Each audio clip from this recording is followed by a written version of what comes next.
Hello and thank you for tuning into this video. My name is Jaleesa and I am the Cash Flow Apprentice. I'm also the CEO of Equip 3000 LLC right here in Atlanta, Georgia. We work with homeowners, investors, and entrepreneurs alike in creating cash flow solutions for real estate challenges. So whether you have a house that you need a licensed professional to help you buy or sell, you're seeking profits in investment properties, or you're searching for strategies to making real estate work for you, Equip 3000 can equip you with the resources you need to get going. So let's go ahead and jump into today's video and also welcome you to the 31 days of a real estate video series. Today we are covering estates, or formerly known as possessory interest. So let's go ahead and jump right into it. When we're talking about estates, we're talking about interest in real property and also has the right of possession. Okay. Now, estates can be broken into two different categories. Estates can be ownership estates, or it can also be leasehold estates. Okay, so let's go ahead and start with ownership estates first. Ownership estates can be a variety of different types of estates. Okay, now the kicker here is the strength of these estates, and it can range from a variety of different areas, from a complete bundle of rights, better referred to as a fee simple absolute, to conditional interest, right?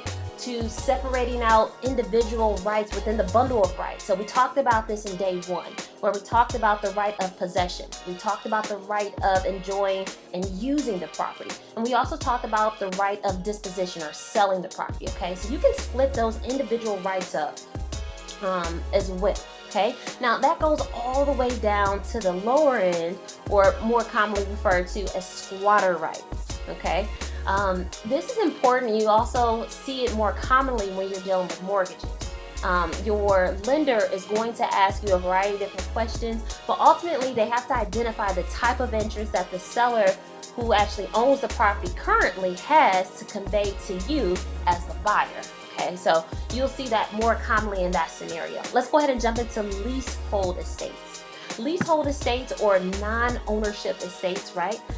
There's a variety of different ways to kind of look at this. Now, when I look at leasehold estates, they're typically within a certain period of time that you'll have access, okay? You don't have any title, right? You don't have anything like that. You don't have the right of disposition, right? Because it's not technically your property to sell. Okay, so once that time frame is up, the ownership then reverts back to the landlord. Okay, so leasehold estates, if you haven't already picked up already, these are commonly used with tenants. Okay, tenants who are enjoying the opportunity to rent space. Now, there's different types of leasehold estates that are out there, and they all kind of depend on a time frame. Okay, so you have leasehold estates that are from this date to this date. You have leasehold estates that have more commonly referred to as month to month, right? So there's no particular time frame once that lease is up when you have to get out, or when you have to turn over possession back to the landlord, right?